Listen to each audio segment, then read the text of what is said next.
colleagues, members of families, this morning I am very delighted that you have found time to join me in witnessing the swearing-in of our 3 newly appointed cabinet secretaries who are now ready to take up their duties and to serve the people of Kenya. Without exception, all 3 of the new cabinet secretaries have extensive and diverse experience in both executive and legislative facets of our public service. For this reason, I am confident in the skills and capabilities that they bring to their new roles. I served with Honorable Kabogo and Honorable Kagwe in the National Assembly when they were elected to the 9th Parliament, and Honorable Lee Kinyanjui later joined the legislature in the 10th Parliament. In addition to Honorable Kinyanjui's tenure as Assistant Minister, both he and Honorable Kabogo have served as Chief Executives of devolved governments. Honorable Kagwe, on the other hand, served in the Senate and was a cabinet member in 2 previous administrations. Both Honorable Kagwe and Honorable Kinyanjui have also chaired the boards of strategic national parastatals. With their strong mix of leadership skills and extensive experience in political, legislative, and executive capabilities, these cabinet secretaries are very well equipped to mobilize the machinery of government, drive them to deliver services to the people of Kenya, while steering inclusive development and economic growth that leaves no one behind. I wish to remind all of us that 2 years and 4 months ago, we secured our governing mandate based on an ambitious plan to propel our nation towards a prosperous future. The bottom-up economic transformation agenda is now well underway, with intensive and extensive work being carried out across the country in all priority value chains and cross-cutting enablers that constitute its strategic pillars.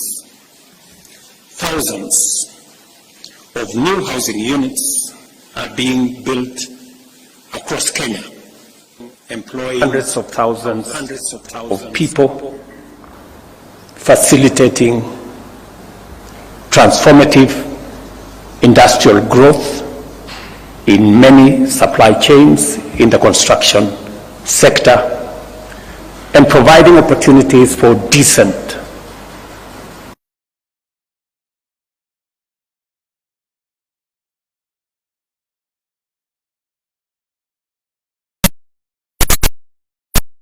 is also providing us with the opportunity to reduce on land fragmentation that is threatening our food security. On the other hand, productivity in agriculture and livestock has enabled sufficiency and self-sufficiency in critical crops, including maize and sugar, while community health promoters are actively delivering timely and quality primary health care services at the grassroots level as we make unprecedented strides in the universal health coverage plan. The digital and creative economy of our strategy is delivering last mile fiber optic networks and digital hubs in every ward. Thousands of Kenyans have already tapped into the opportunities this sector offers, and we are only getting started. The hustler economy is also undergoing unprecedented transformation as we promote financial and regulatory inclusivity through our Hustler Fund and related regulatory frameworks. This ambitious transformation is unfolding in what we see as challenging economic times, marked by volatility in the prices of essential commodities, especially petroleum, while global conflicts, geopolitical disruptions in supply chains, and also in the context of an oppressive debt crisis fueled by an unfair global financial system and extreme weather patterns that is exacerbated by climate change. These factors have complicated our post-pandemic recovery, constrained fiscal space, and diverted resources from development to debt payment, disaster recovery, and climate action.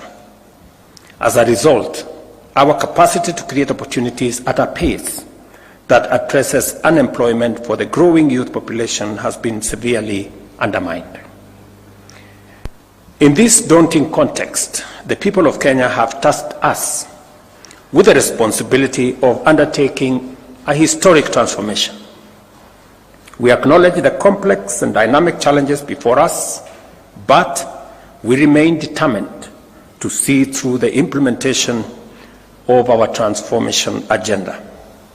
This moment calls for extraordinary ability, strength of character, steadiness of purpose, clarity of mind, and devotion to our national values and principles of governance.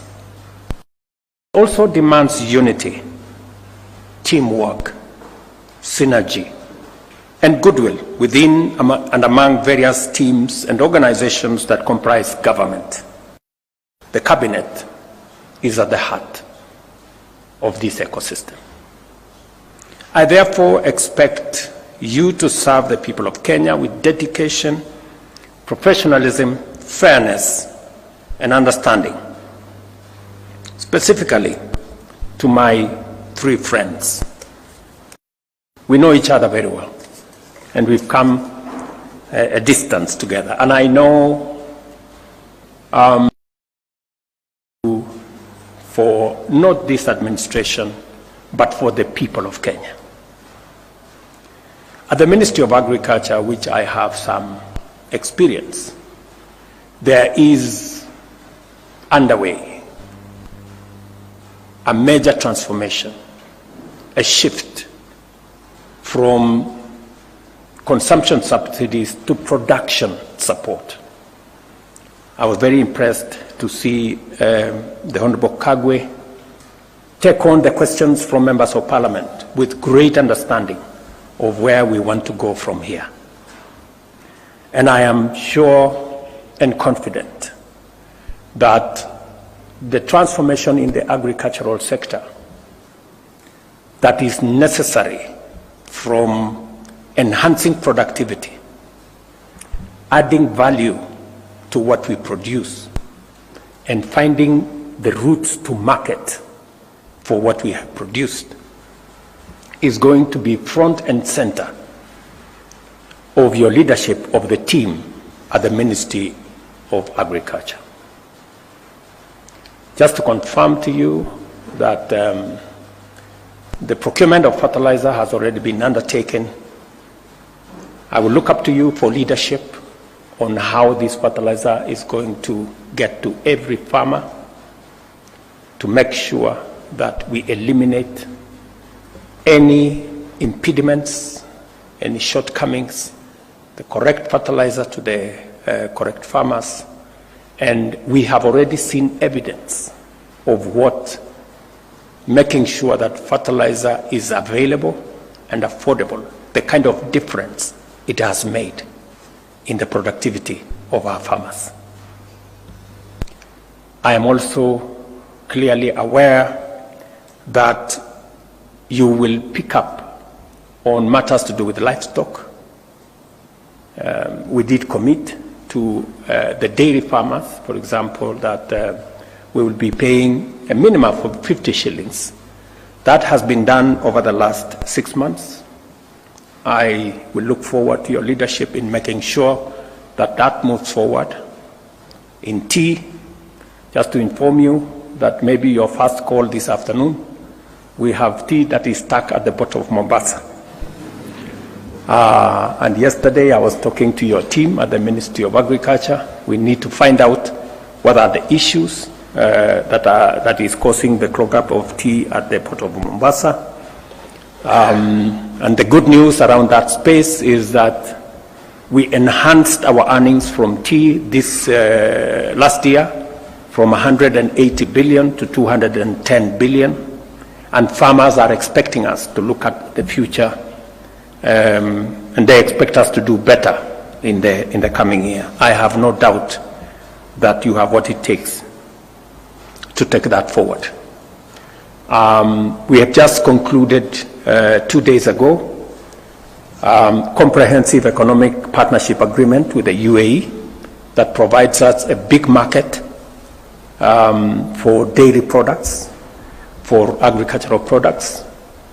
The trade between us and the UAE is almost 370 billion Kenyan shillings. A big majority of that is coming from our agricultural sector. With the signing of the comprehensive partnership agreement with the UAE, we expect our numbers of export of especially livestock and livestock products to increase. And I'm very happy that you are seized with the matters that will assist us access those markets, making sure that our products meet the sanitary and phytosanitary requirements for the markets that we are focused on, making sure that our meat, dairy, and other products also meet the standards that are required.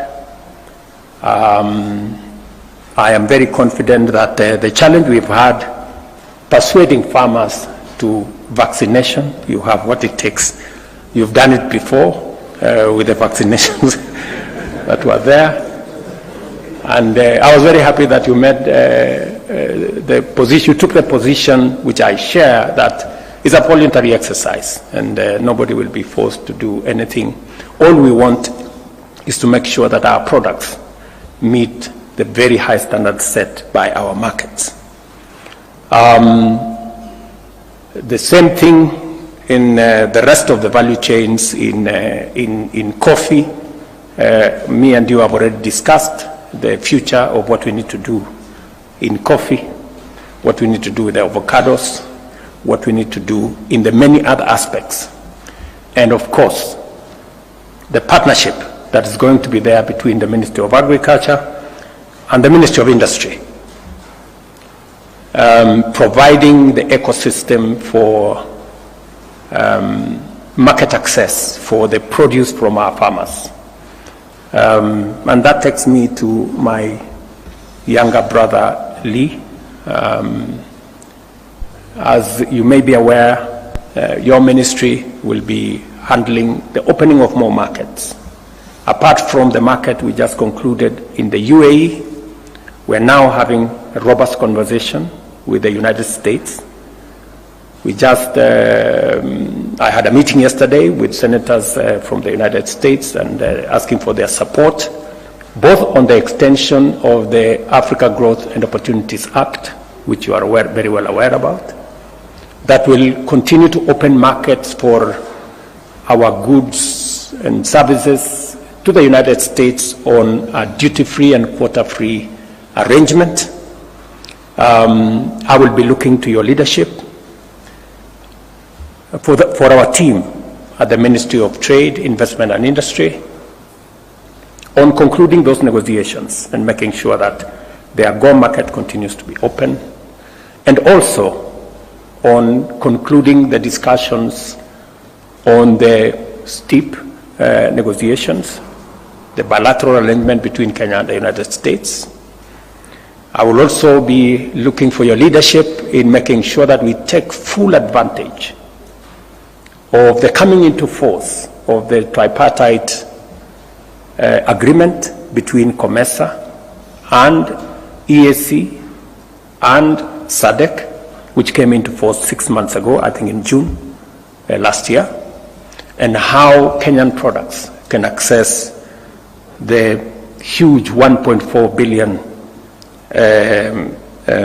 African market. I will also be looking for your leadership in making sure that we conclude the 200 plus markets that we are building around the country, and working with devolved units, which fortunately you have been an executive in one of them, to make sure that our farmers have access to decent spaces for them to carry out their business. We did promise Mama Mboga that they are going to work from a space that has hygiene, that is decent, that has water, that has electricity, that has lighting. And already 200 of those markets are underway. We will be working with your ministry to make sure that we look at making sure that that market ecosystem reaches as many of our producers as possible. I will also be looking for your leadership in matters to do with processing of what the Ministry of Agriculture and Livestock will be producing. You're aware, working with counties, we have 47 county aggregation and industrial parks. There is already a conversation between Government of Kenya and Government of India on how to equip those county aggregation and industrial parks and to establish common user facilities that will enable farmers and producers access to processing capabilities, value addition capabilities in that ecosystem. So there will be a full entry for you on how those will come into force. I will also be looking forward to you providing leadership on our special economic zones. As you're aware, we are establishing 6 new special economic zones in Dongo Kundu, in Sagana, in Thika, in Nakuru, both in Njoro and in Naivasha, in Eldoret, and in Busia. And just to give you a heads up, we will be in Busia on Wednesday, and probably you may want to find details of how that is going. I'm told it's going very well. But you will need to provide leadership in making sure that we conclude the first phase of all the special economic zones that we set out, because these are important for processing, value addition, agro business, and also providing opportunities for our young people to work. There is much more than I've just told you. I've just given you a heads up on some of the headline issues that we will be focusing on. And as part of building the ecosystem that will support the transformation of Kenya, which I am determined to oversee, and to make sure that we create as many opportunities for business people, for people who want to work. And that takes me to my brother William, namesake. In that space, your hands are full, William. Your hands are full. Because on your table you will find our connectivity plan. We made a commitment to roll out 100,000 kilometers of fiber optic across Kenya. We already have funding amounting to 48 billion to roll out the first 53,000 kilometers, and we intend to conclude that process of rollout before the end of next year. Working with KPLC, ICTA, and your ministry, you will find that there are already contracts that have been signed. You must walk the 53,000 kilometers and make sure that it's delivered. There is already funding for another 100 centers of excellence of our ICT hubs, 1 per county, and in other counties 2. This again, our plan is to make sure that it is concluded. These are 100 centers of excellence. It's concluded in the next 6 months. You will find that the contracts have already been signed, and your leadership is required so that we can conclude this exercise. And again, you will find in your table another 1,450 ICT hubs, one in every ward in the Republic of Kenya. The members of parliament, and the leader of majority is here, have already been primed. We have made resources available to them, but you will be required to provide the infrastructure, internet, make sure they are connected. You will provide the computers, and you provide the people to train our young people in those ICT hubs. Good news also is that you will find on your desk that already the World Bank and the government of Kenya have provided resources for 145,000 computers for these ICT hubs.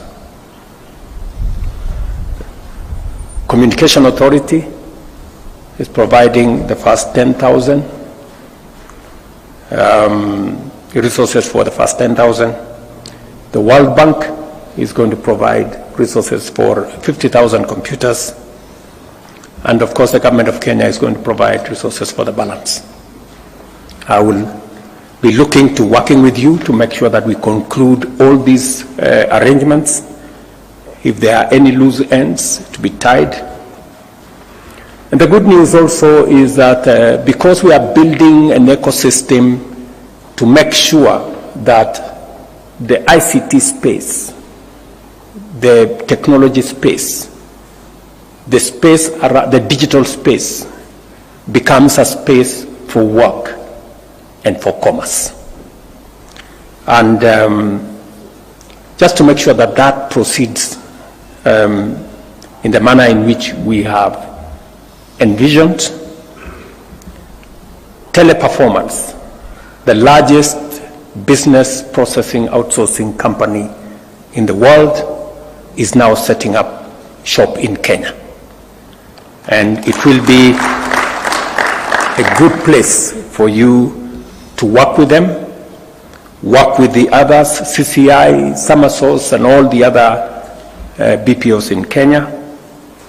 They have given us an undertaking that over the next 5 years, we should be able to have between 300,000 and 500,000 jobs created under the BPO ecosystem. We just need to tie up some loose ends. One of them is to make sure that the legislative framework that did not recognize BPO as a sector, especially on matters to do with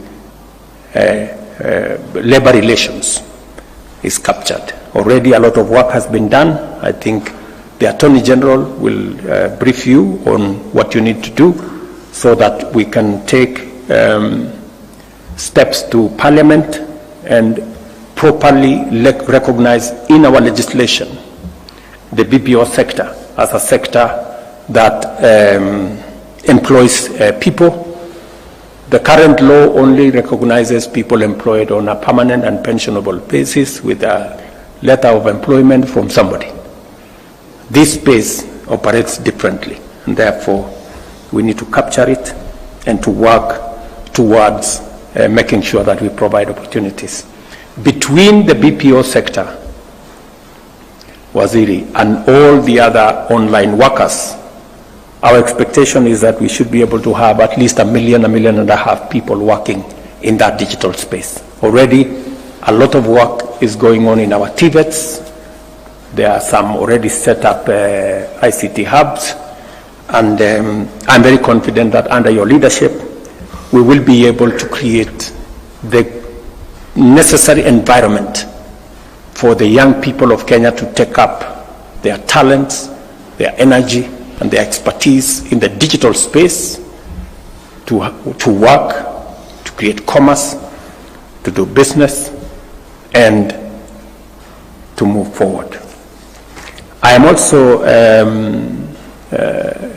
confident that with a cloud policy that has already been forwarded to Cabinet, we will be discussing that initiative in the next Cabinet on Tuesday next week, so that we can also provide the legal framework to support the whole industry. And also to mention that already the digital and the ICT ecosystem is providing manufacturing capacity in manufacturing phones and other gadgets, and I will expect you to oversee what interventions and incentives government can provide for us to move into the future.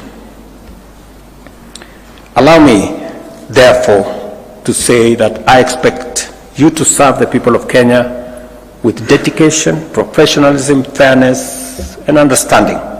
While we must be firm and effective in our actions, we should also approach our engagements with compassion and patience, particularly when communicating with the public. We must also do more to minimize misunderstandings and enlist all citizens in the collective task of national transformation. With limited fiscal space and ongoing austerity measures, many are being asked to make do with less than expected.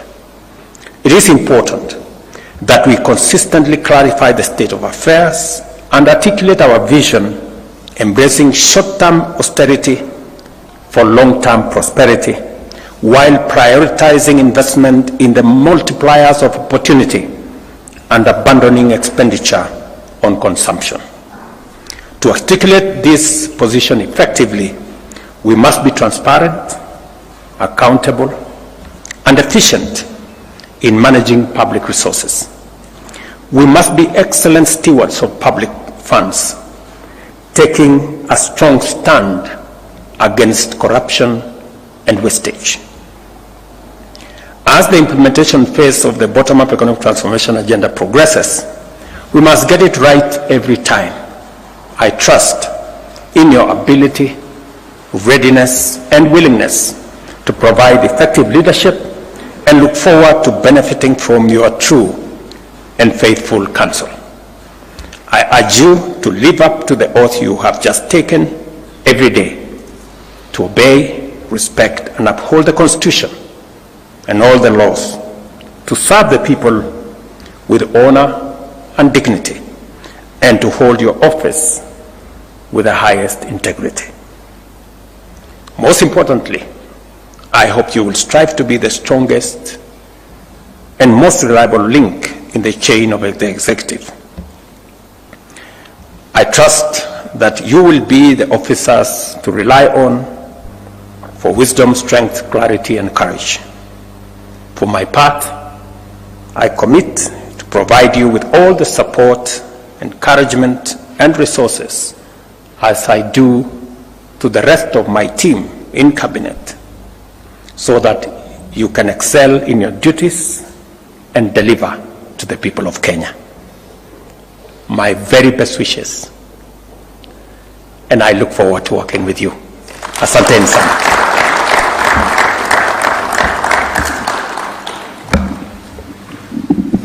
Let us all rise.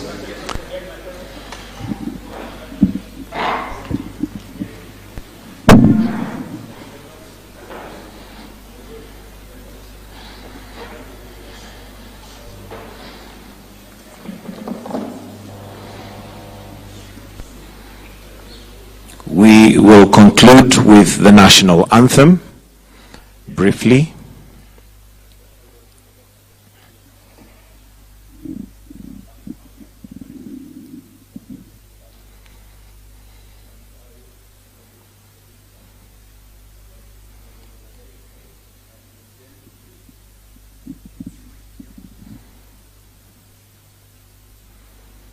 The national anthem.